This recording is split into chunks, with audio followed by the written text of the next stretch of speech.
Imagina por un momento que puedes viajar en el tiempo, retroceder miles de años atrás, hasta llegar a una tierra donde nacieron las ideas más brillantes de la humanidad, donde los dioses caminaban entre los mortales según las creencias de sus habitantes y donde se forjaron los cimientos de nuestra civilización occidental.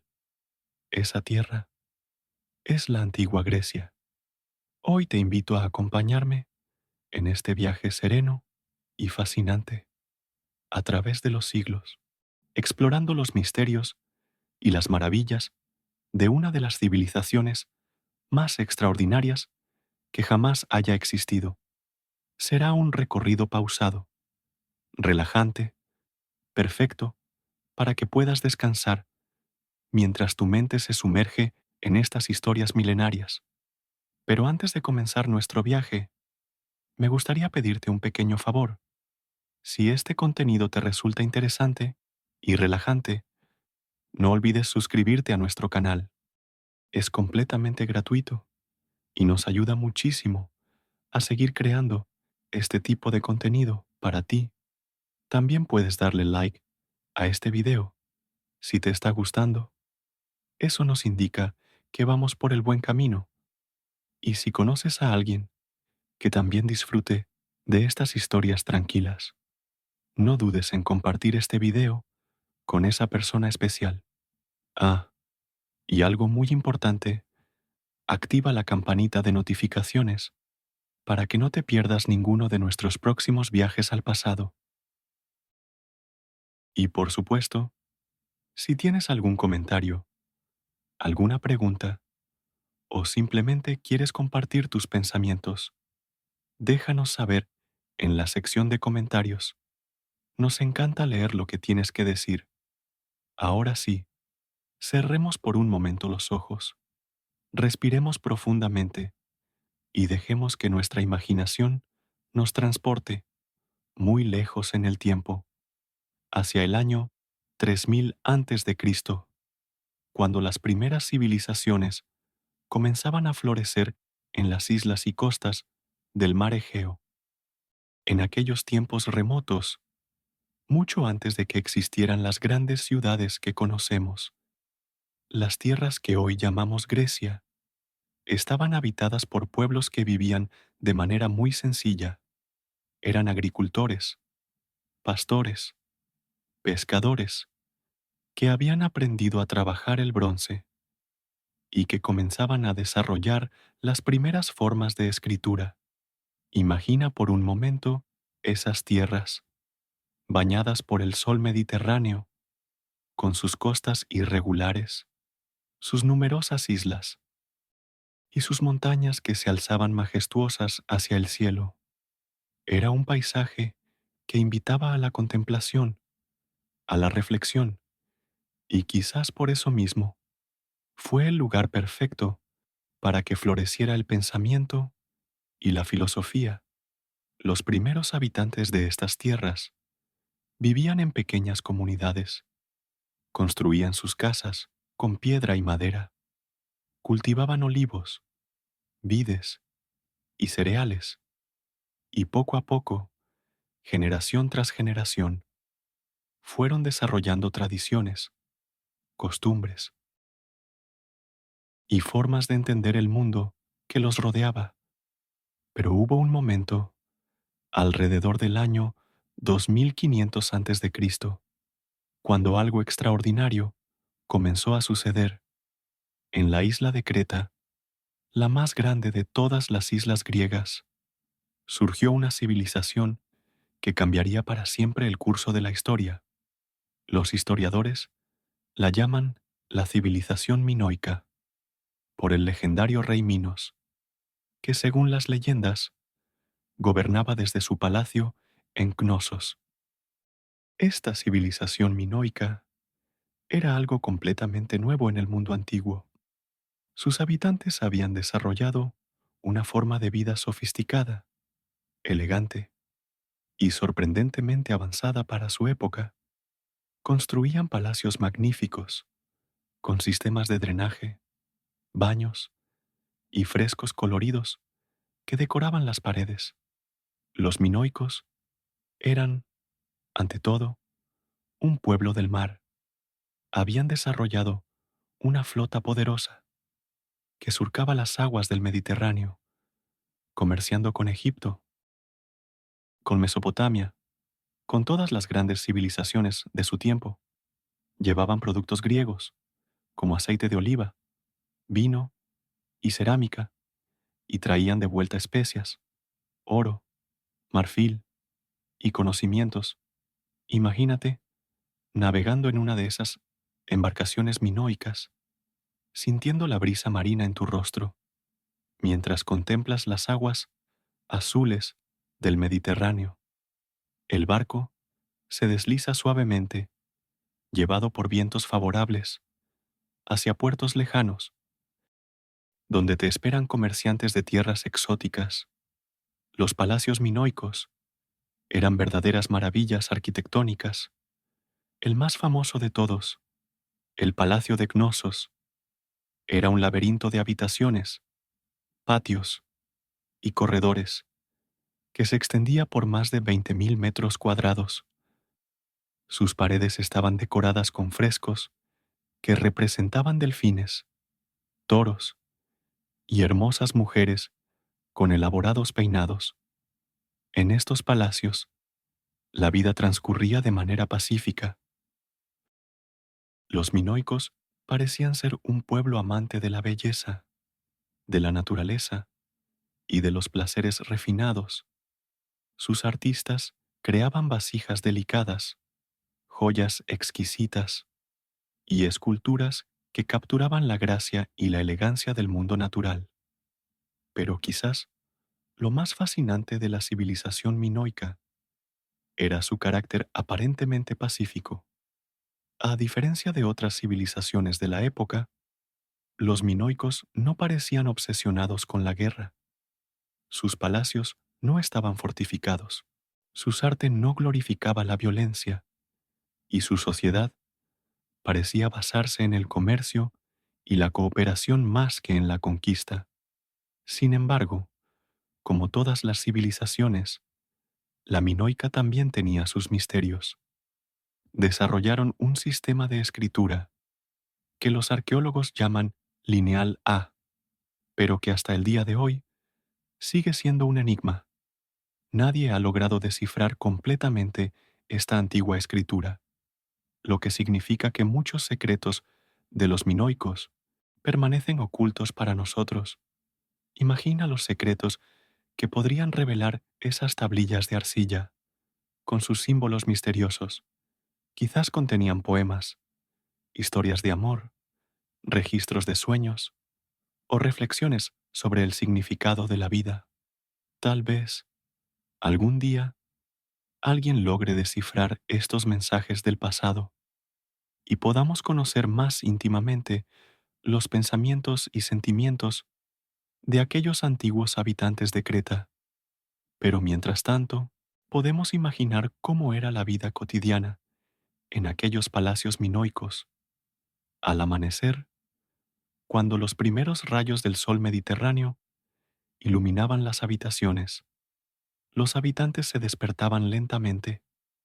El día comenzaba con rituales suaves, quizás una oración a la diosa madre, que parecía ser la deidad principal de su religión. Después del desayuno, que podría incluir miel, frutas frescas y pan recién horneado, cada persona se dedicaba a sus actividades. Los artesanos trabajaban en sus talleres, creando esas hermosas cerámicas. Los comerciantes planificaban sus próximos viajes. Los sacerdotes se ocupaban de los rituales religiosos y los niños corrían libremente por los patios del palacio, jugando bajo la cálida luz del sol. Al caer la tarde, cuando el calor del día comenzaba a disminuir, las familias se reunían para compartir la cena. Probablemente comían pescado fresco, aceitunas, queso de cabra y bebían vino diluido con agua mientras conversaban sobre los eventos del día, sobre los barcos que habían llegado al puerto, sobre las noticias que traían los viajeros de tierras lejanas, y por las noches, cuando las estrellas comenzaban a aparecer en el cielo oscuro, quizás se reunían en los patios del palacio para escuchar a los bardos que relataban historias ancestrales, leyendas de dioses y héroes que se transmitían de generación en generación.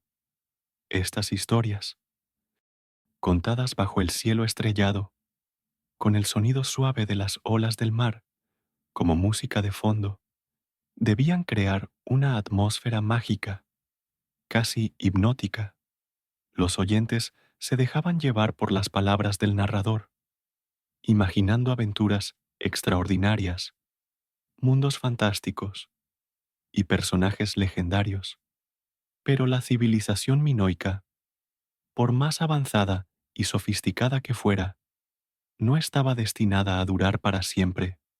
Alrededor del año 1500 a.C., algo catastrófico sucedió. Los arqueólogos han encontrado evidencias de destrucción masiva, incendios y abandono súbito de los palacios.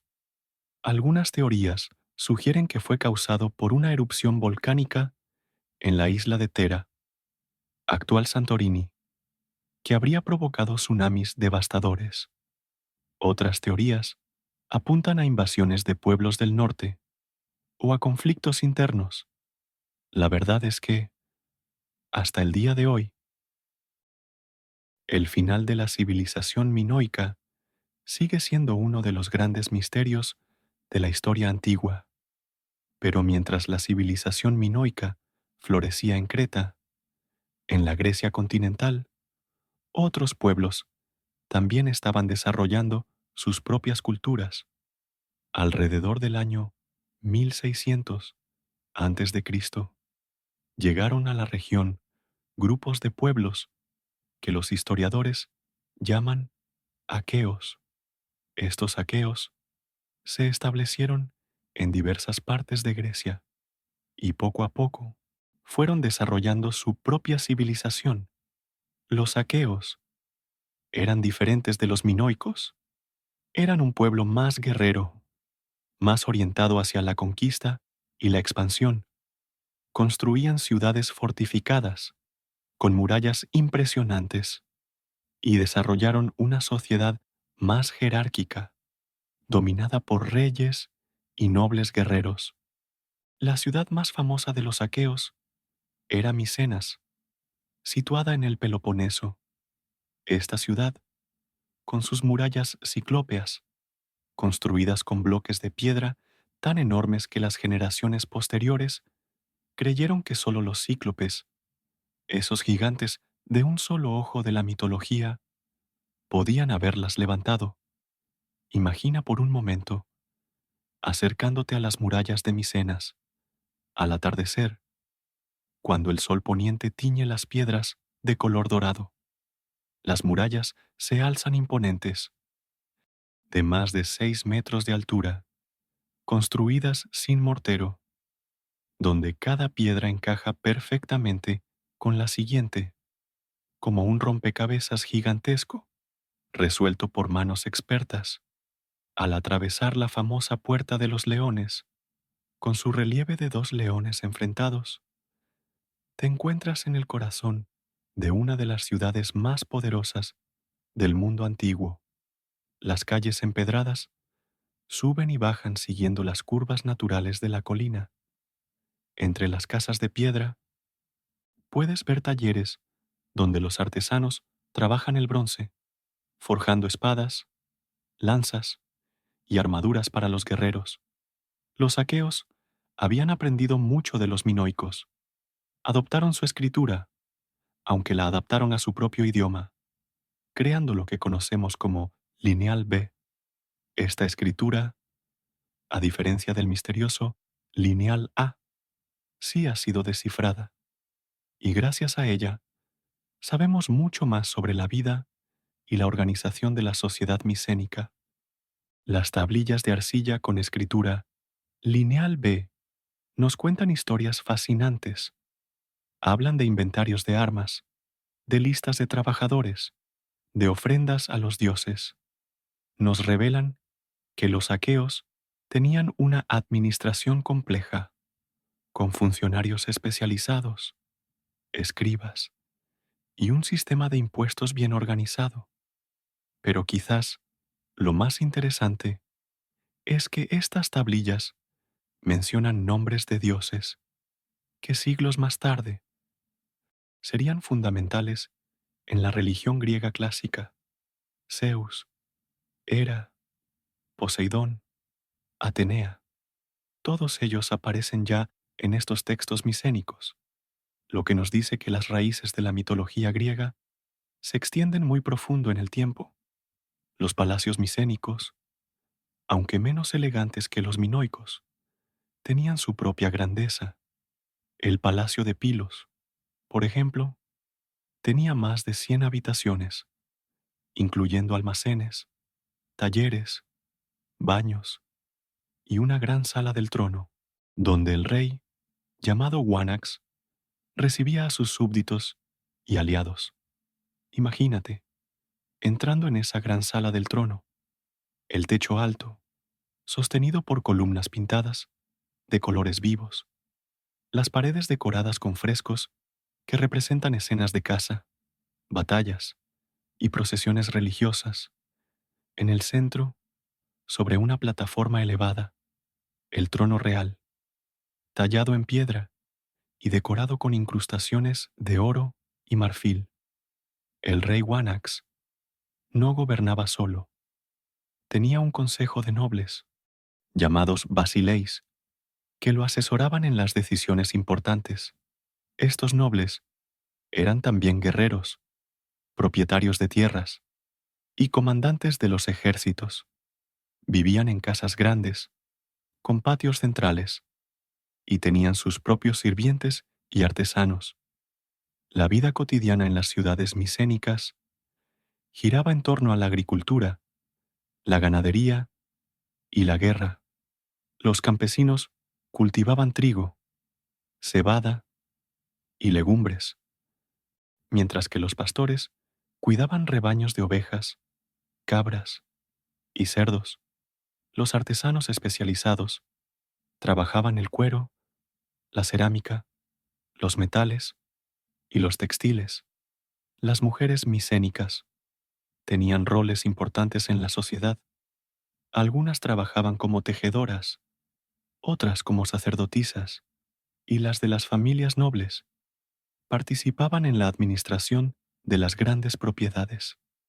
Las tablillas nos hablan de mujeres que poseían tierras, que dirigían talleres y que tenían autoridad sobre grupos de trabajadores, pero los aqueos no se conformaban con dominar solo Grecia. Su espíritu guerrero y su necesidad de obtener recursos los llevó a emprender expediciones a tierras lejanas. La más famosa de todas estas expediciones fue la Guerra de Troya, que se convirtió en el tema de las epopeyas más importantes de la literatura occidental. Según las leyendas, que más tarde inmortalizaría Homero en la Ilíada. La Guerra de Troya comenzó por el rapto de Helena, la mujer más hermosa del mundo, esposa del rey Menelao de Esparta. Paris, príncipe de Troya, se enamoró perdidamente de ella y la llevó consigo a su ciudad. Menelao, furioso por la afrenta, convocó a todos los reyes griegos para que lo ayudaran a recuperar a su esposa y a vengar el honor mancillado.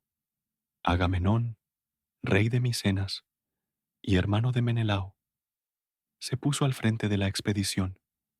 Aquiles, el más valiente de todos los guerreros, se unió a la causa, junto con Odiseo, Áyax y muchos otros héroes legendarios. Imagina, por un momento, esa flota inmensa, más de 1000 barcos, surcando las aguas del mar Egeo, camino a Troya, en cada nave, guerreros con armaduras de bronce, escudos decorados y lanzas que brillan bajo el sol.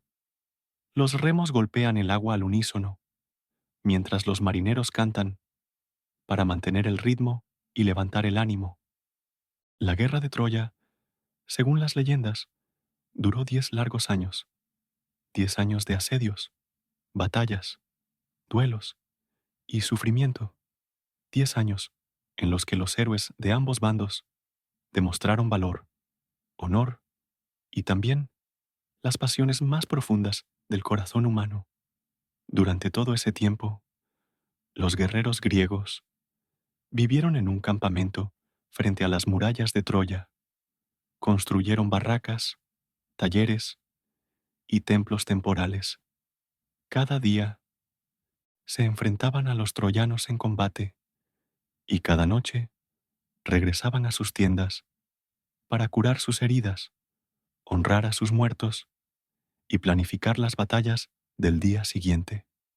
Aquiles, el héroe más famoso de todos, era conocido por su valor en el combate, pero también por su carácter apasionado. Su ira, cuando Agamenón le quitó a su esclava favorita, Briseida, fue tan grande que se retiró de la batalla, dejando a los griegos en una situación desesperada. Solo cuando su mejor amigo, Patroclo, murió a manos del príncipe troyano Héctor, Aquiles regresó al combate, sediento de venganza. Su duelo con Héctor frente a las murallas de Troya, con los ciudadanos observando desde las torres y los guerreros de ambos ejércitos formando un círculo, es una de las escenas más dramáticas de toda la literatura épica. Pero la guerra no se decidió por el valor de los guerreros, sino por la astucia. Fue Odiseo, el rey de Ítaca, conocido por su inteligencia, quien ideó el famoso caballo de Troya, una construcción de madera, aparentemente un regalo de paz, pero que en realidad ocultaba en su interior a los mejores guerreros griegos, los troyanos. Creyendo que los griegos se habían retirado, llevaron el caballo dentro de la ciudad, como un trofeo de su supuesta victoria. Pero esa noche, cuando toda la ciudad dormía, los guerreros ocultos salieron del caballo, abrieron las puertas y permitieron que el ejército griego, que había regresado en secreto, entrara y conquistara Troya. La caída de Troya marcó el final de una era, pero también, paradójicamente, marcó el comienzo del declive de la propia civilización micénica. Las expediciones militares, aunque exitosas, habían agotado los recursos, las ciudades se habían debilitado y nuevos pueblos, desde el norte, comenzaban a presionar las fronteras. Alrededor del año 1200 a.C., la civilización micénica comenzó a desmoronarse.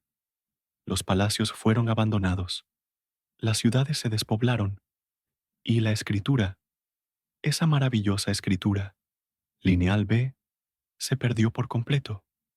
Grecia entró en lo que los historiadores llaman la Edad Oscura.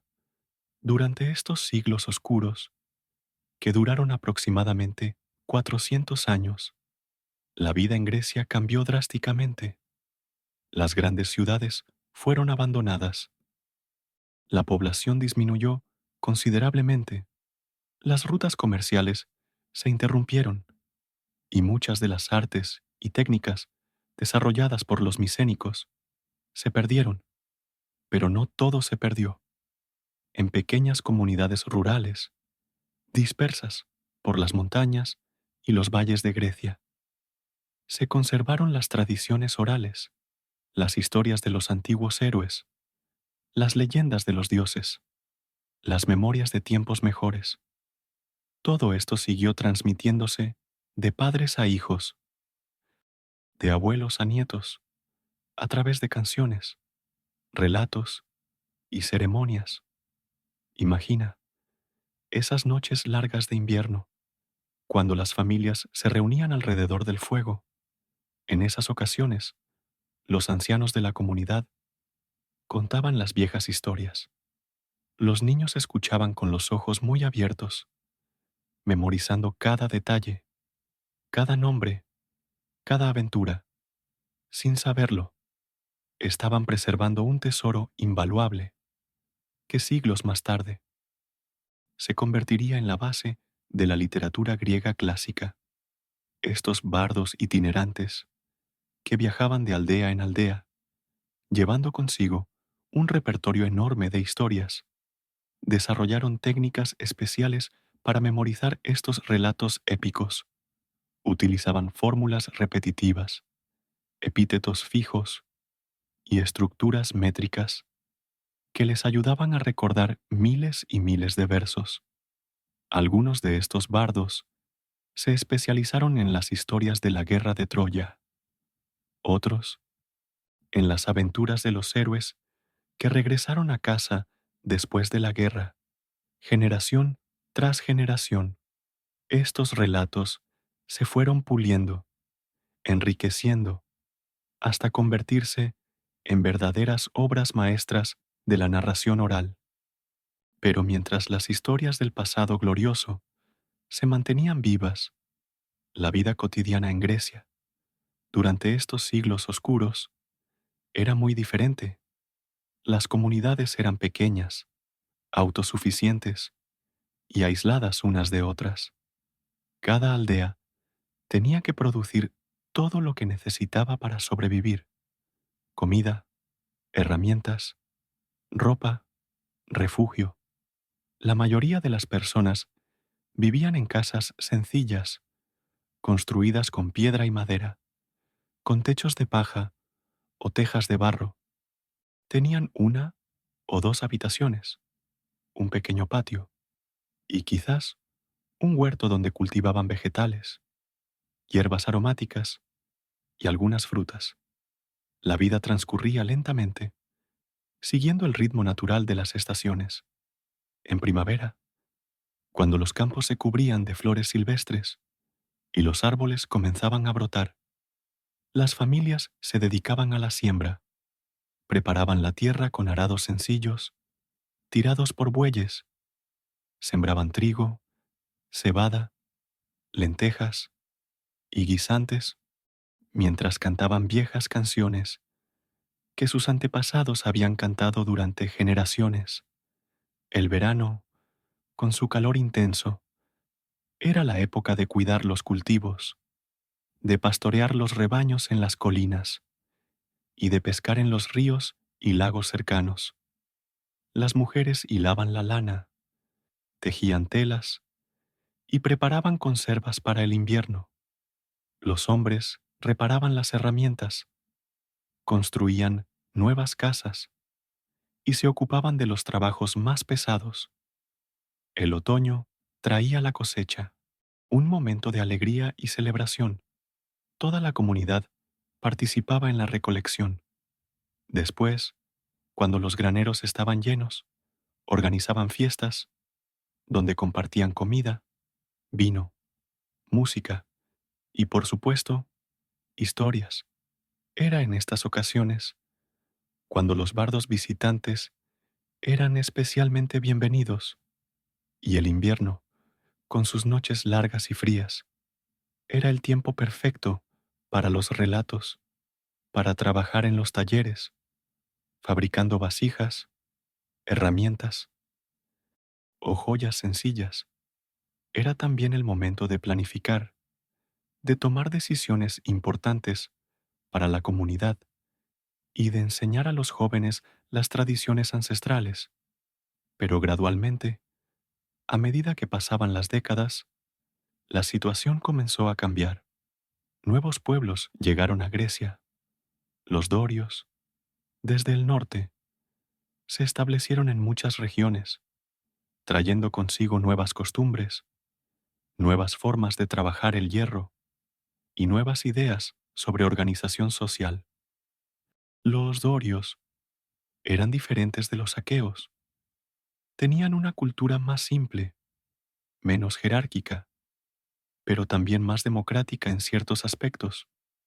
No construían grandes palacios, ni mantenían administraciones complejas. preferían vivir en comunidades más pequeñas, donde las decisiones se tomaban en asambleas, donde todos los hombres libres podían participar. Con la llegada de los dorios y con el paso del tiempo, comenzó a desarrollarse algo completamente nuevo, la tecnología del hierro, que revolucionaría la vida en Grecia. El hierro era más abundante que el bronce, más fácil de obtener y más resistente. Esto significaba que más personas podían tener herramientas de metal, armas y utensilios. Alrededor del año 800 a.C., cuando la Edad Oscura tocaba a su fin, comenzaron a surgir nuevos asentamientos, más grandes, mejor organizados. Estos asentamientos crecieron hasta convertirse en lo que conocemos como polis, las ciudades-estado, que serían la base de la civilización griega clásica. La polis era mucho más que una simple ciudad. Era una comunidad de ciudadanos, unidos por leyes comunes, tradiciones compartidas y dioses protectores. Cada polis tenía su propio gobierno, sus propias costumbres y su propia identidad, pero todas compartían elementos fundamentales de la cultura griega. Una de las primeras polis en desarrollarse fue Atenas, situada en la región del Ática. Al principio, Atenas no era muy diferente de otras comunidades. Tenía una acrópolis, una colina fortificada donde se refugiaban en caso de peligro y donde construyeron los primeros templos. Alrededor de esta acrópolis creció gradualmente la ciudad. Los primeros atenienses vivían principalmente de la agricultura, del comercio y de la artesanía. Cultivaban olivos, que crecían muy bien en el clima mediterráneo, y producían un aceite de oliva excelente que comerciaban con otras regiones. También cultivaban vides y producían vino, otro producto muy valorado. Pero lo que realmente distinguía a Atenas de otras comunidades era su apertura a las nuevas ideas, su espíritu innovador y su disposición a experimentar con nuevas formas de gobierno. Mientras otras polis mantenían sistemas tradicionales, basados en la autoridad de reyes o nobles, Atenas comenzó a desarrollar formas más participativas de tomar decisiones. Al mismo tiempo, en otra parte de Grecia, en el Peloponeso, otra polis muy diferente estaba tomando forma: Esparta. Los espartanos, descendientes de los dorios, desarrollaron una sociedad completamente única, centrada en la disciplina militar, el entrenamiento físico y la vida comunitaria. Esparta era como un gran campamento militar, donde toda la vida estaba organizada en función de la guerra. Los niños varones, desde los 7 años, eran separados de sus familias y educados en común, en un sistema llamado agoge. Aprendían a soportar el dolor, a obedecer sin cuestionar y a luchar como una unidad. Las mujeres espartanas también tenían una educación especial. Practicaban deportes, se mantenían en excelente forma física y gozaban de una libertad mayor que las mujeres de otras ciudades griegas. Se esperaba que fueran madres de guerreros fuertes y que apoyaran el sistema militar de la ciudad. Imagina, por un momento, caminar por las calles de Esparta. Al amanecer, verías a grupos de jóvenes corriendo en formación hacia los campos de entrenamiento, sus cuerpos bronceados por el sol, sus músculos desarrollados por años de ejercicio, sus rostros serios, concentrados en la tarea que tenían por delante. En los campos de entrenamiento, los jóvenes espartanos practicaban lucha, lanzamiento de jabalina, manejo de espada y escudo. Aprendían a moverse como una sola persona, a protegerse mutuamente, a nunca abandonar su posición en la batalla. Era un entrenamiento duro, exigente, pero que producía los guerreros más temidos de toda Grecia. Mientras tanto, en otras partes del mundo griego, surgían más polis, cada una con su propia personalidad. Corinto, famosa por sus artesanos y comerciantes. Tebas, conocida por sus guerreros. Megara, Argos, Siracusa, todas ellas compartían la lengua griega, los dioses griegos y muchas tradiciones culturales, pero cada una desarrolló su propio carácter distintivo. Este fue también el período en que los griegos redescubrieron la escritura, pero no adoptaron el complicado sistema lineal B de los micénicos. En su lugar, adaptaron el alfabeto fenicio, creando un sistema de escritura mucho más simple y eficiente. Un sistema que, por primera vez en la historia, representaba tanto las consonantes como las vocales. Este nuevo alfabeto revolucionó la comunicación y la preservación del conocimiento. Ya no era necesario memorizar todo. Las leyes podían escribirse, los contratos comerciales podían registrarse, y las historias, esas maravillosas historias que los bardos habían preservado durante siglos, finalmente podían fijarse por escrito. Fue en este contexto, alrededor del siglo VIII a.C., cuando un bardo excepcional, cuyo nombre era Homero, decidió poner por escrito las dos epopeyas más famosas de la tradición oral griega: la Ilíada, que narraba episodios de la guerra de Troya, y la Odisea, que contaba el largo viaje de regreso de Odiseo a su patria.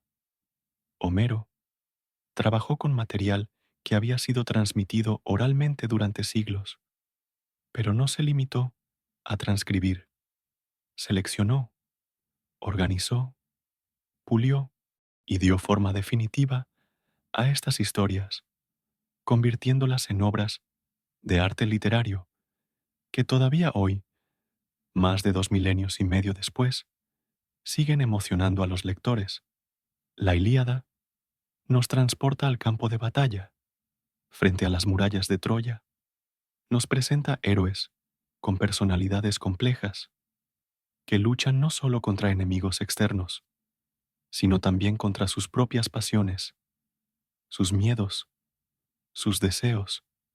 Aquiles, el guerrero invencible, que debe elegir entre una vida larga pero oscura o una muerte gloriosa pero temprana.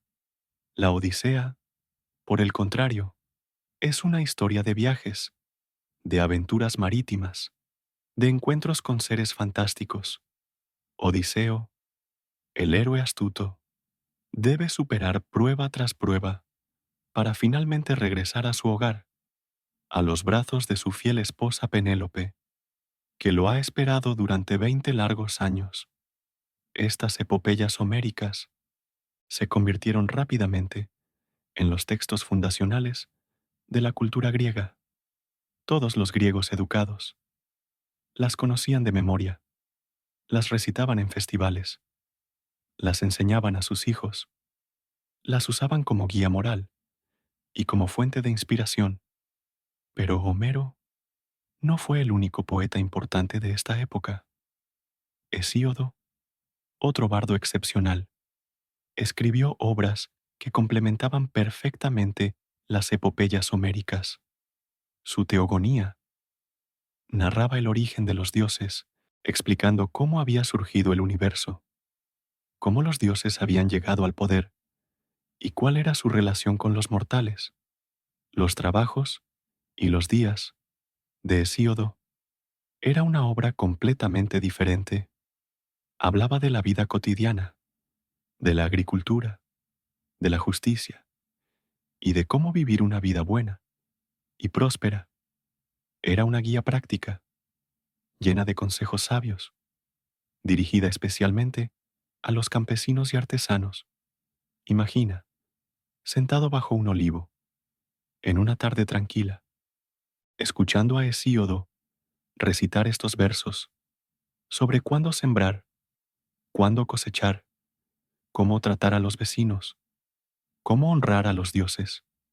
Su voz pausada, su ritmo hipnótico, te transportan a un mundo donde la sabiduría práctica se mezcla armoniosamente con la poesía más elevada.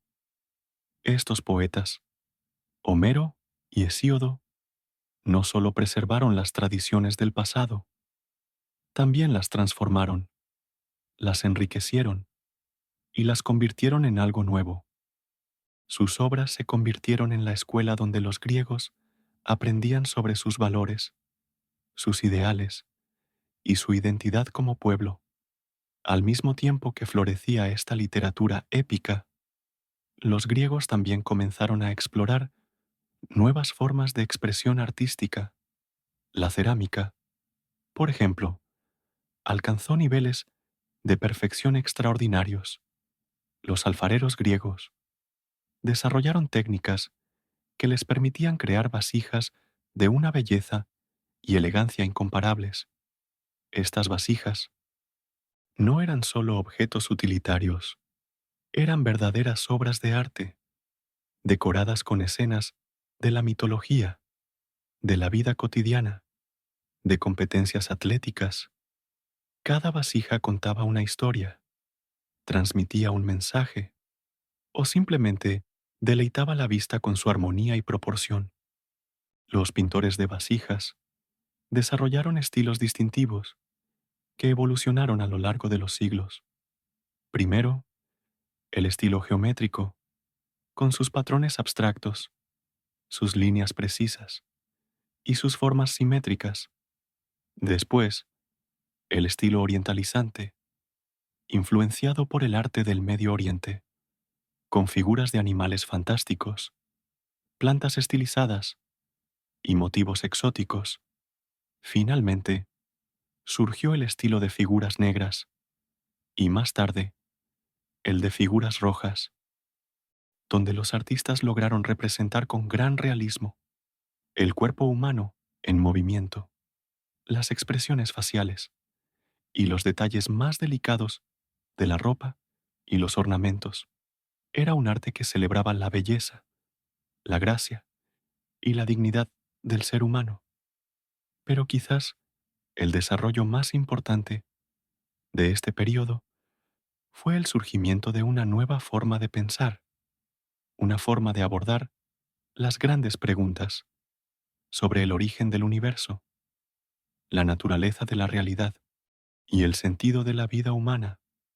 Los griegos comenzaron a buscar explicaciones racionales, basadas en la observación y el razonamiento, en lugar de limitarse a aceptar las explicaciones míticas tradicionales. Los primeros pensadores que adoptaron este nuevo enfoque vivían en las colonias griegas de Asia Menor, especialmente en la ciudad de Mileto.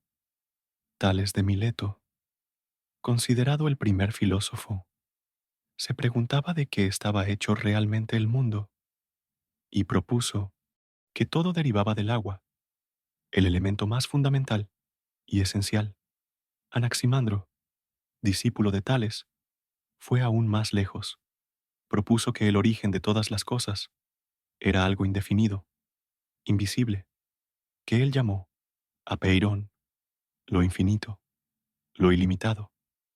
De esta sustancia primordial surgían y a ella regresaban todos los seres y todas las cosas. Anaxímenes, continuando esta tradición, sugirió que el aire era el elemento primordial. Del aire, por condensación y rarefacción, surgían todas las demás sustancias. El agua, la tierra, el fuego. Era una explicación elegante que trataba de dar cuenta de la diversidad del mundo a partir de un principio único y simple.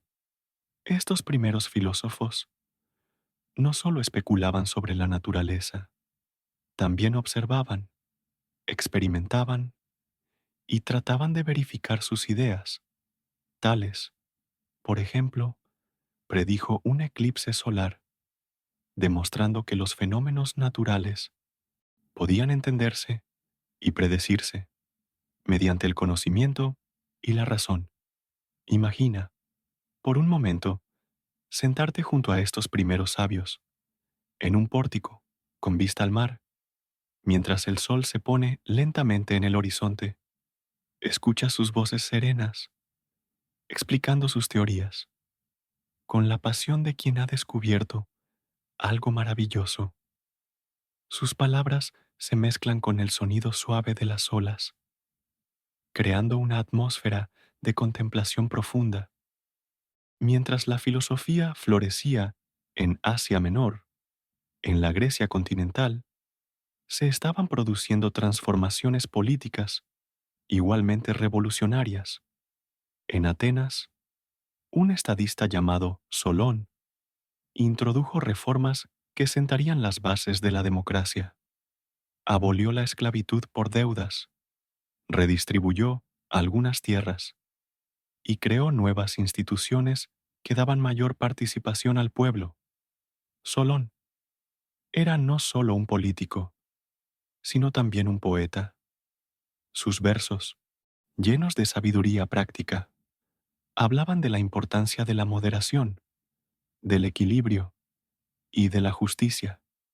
Creía que una sociedad próspera debía basarse en leyes justas, que protegieran tanto a los ricos como a los pobres y que evitaran los extremos. Después de Solón, vinieron otros reformadores, Clístenes, conocido como el padre de la democracia. Reorganizó completamente la estructura política de Atenas, creó nuevas divisiones territoriales que rompían el poder de las viejas familias aristocráticas y estableció instituciones donde todos los ciudadanos podían participar directamente en las decisiones. La democracia ateniense no era perfecta, no incluía a las mujeres, ni a los esclavos, ni a los extranjeros, pero para su época era extraordinariamente avanzada. Por primera vez en la historia, un grupo significativo de personas podía participar directamente en las decisiones que afectaban su vida y su comunidad. Las reuniones de la Asamblea Popular se celebraban en una colina llamada Pnyx. Imagina, miles de ciudadanos reunidos al aire libre, bajo el cielo azul del Ática, debatiendo apasionadamente sobre leyes, sobre política exterior, sobre el uso de los recursos públicos. Cada ciudadano tenía derecho a hablar, a proponer, a votar, mientras Atenas desarrollaba la democracia. Otras polis exploraban diferentes formas de gobierno. Esparta mantenía su sistema dual, con dos reyes, un consejo de ancianos y una asamblea popular con poderes limitados. Corinto era gobernada por tiranos, algunos de los cuales, como Periandro, fueron considerados sabios y benefactores. La tiranía, en el mundo griego, no tenía necesariamente las connotaciones negativas que tiene en nuestros días. Muchos tiranos llegaron al poder con el apoyo del pueblo y gobernaron de manera justa y eficiente.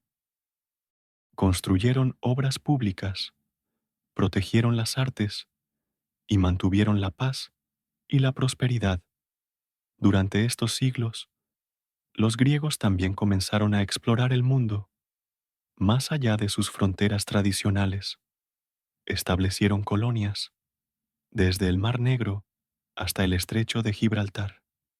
Cada nueva colonia llevaba consigo la cultura griega, la lengua, las costumbres y las instituciones, pero también se adaptaba a las condiciones locales.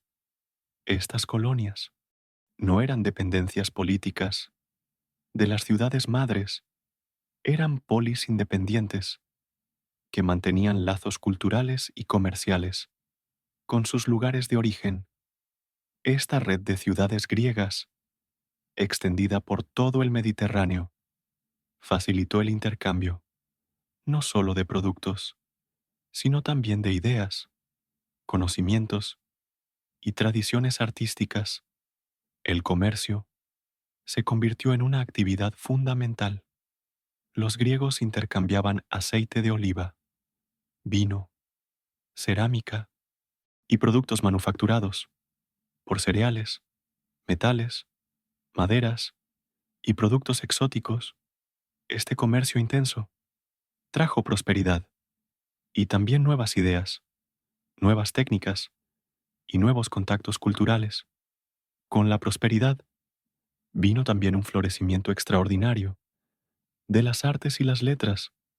Además de los poetas épicos, surgieron los poetas líricos, que expresaban sentimientos personales, emociones íntimas y reflexiones sobre el amor, la amistad, la belleza y el paso del tiempo. Safo de Lesbos, quizás la más famosa de todas las poetisas griegas, escribió versos de una belleza y una sensibilidad extraordinarias. Sus poemas, fragmentarios en su mayoría, nos han llegado como susurros del pasado, llenos de melancolía, de pasión y de una percepción muy fina de los matices del corazón humano. Píndaro, el gran poeta de las odas triunfales, celebraba las victorias atléticas con versos complejos y magníficos. Sus poemas eran verdaderas sinfonías verbales que combinaban mitología, moralidad y celebración en composiciones de una riqueza y una sonoridad incomparables. Los Juegos Atléticos, especialmente los Juegos Olímpicos, se convirtieron en eventos que unían a todos los griegos. Cada 4 años, atletas de todas las polis se reunían en Olimpia para competir en carreras, lucha, lanzamiento de disco y jabalina y otras disciplinas. Durante los Juegos se declaraba una tregua sagrada y hasta las guerras se suspendían. Imagina el estadio de Olimpia, lleno de espectadores, bajo el sol brillante del Peloponeso. Los atletas, con sus cuerpos perfectamente entrenados, compiten no solo por la gloria personal, sino por el honor de sus ciudades. El vencedor recibe una simple corona de olivo, pero su nombre será recordado para siempre, y su ciudad lo recibirá como a un héroe. Estos juegos no eran solo competencias deportivas, eran también festivales religiosos, celebraciones culturales y oportunidades de intercambio. Poetas, artistas, filósofos y comerciantes se reunían en Olimpia, convirtiendo los Juegos en un encuentro de toda la civilización griega. La religión griega, durante este período, también evolucionó y se enriqueció. Los dioses homéricos, Zeus, Hera, Atenea, Apolo, Afrodita, se convirtieron en figuras centrales de un panteón complejo y sofisticado. Cada dios tenía su personalidad, sus dominios específicos, sus templos y sus festivales. Los templos griegos comenzaron a adquirir la forma arquitectónica perfecta que todavía hoy admiramos. El Partenón en Atenas, aunque construido más tarde, representa la culminación de siglos de desarrollo arquitectónico. Sus columnas, sus proporciones, su armonía, expresan un ideal de belleza que ha influido en el arte occidental durante más de 2 milenios. Pero quizás lo más extraordinario de la religión griega era su capacidad de convivir pacíficamente con el pensamiento racional. Los mismos griegos que adoraban a los dioses En ceremonias solemnes también desarrollaban explicaciones científicas sobre los fenómenos naturales sin ver contradicción entre la fe y la razón. Esta síntesis extraordinaria entre mito y logos, entre tradición y innovación, entre lo sagrado y lo racional, fue quizás el logro más característico de la civilización griega, y fue esta síntesis la que permitió que los griegos desarrollaran una cultura tan rica, tan compleja y tan influyente. Al final de este periodo arcaico, alrededor del año 500 antes de Cristo, Grecia estaba preparada para entrar en su época clásica, la época de Pericles, de Sócrates, de Platón, de Aristóteles, la época en que las semillas plantadas durante estos siglos formativos florecerían plenamente y darían frutos que todavía hoy nutren nuestro pensamiento y nuestro arte.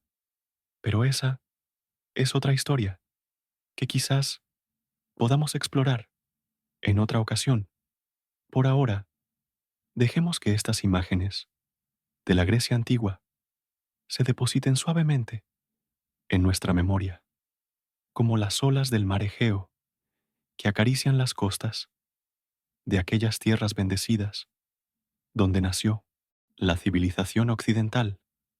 Respira profundamente y deja que la serenidad de aquellos antiguos paisajes te acompañe hacia un descanso reparador, que los susurros de la historia te arrullen suavemente mientras tu mente se prepara para el sueño y para los sueños que quizás te lleven una vez más a caminar por los senderos de la antigua Grecia.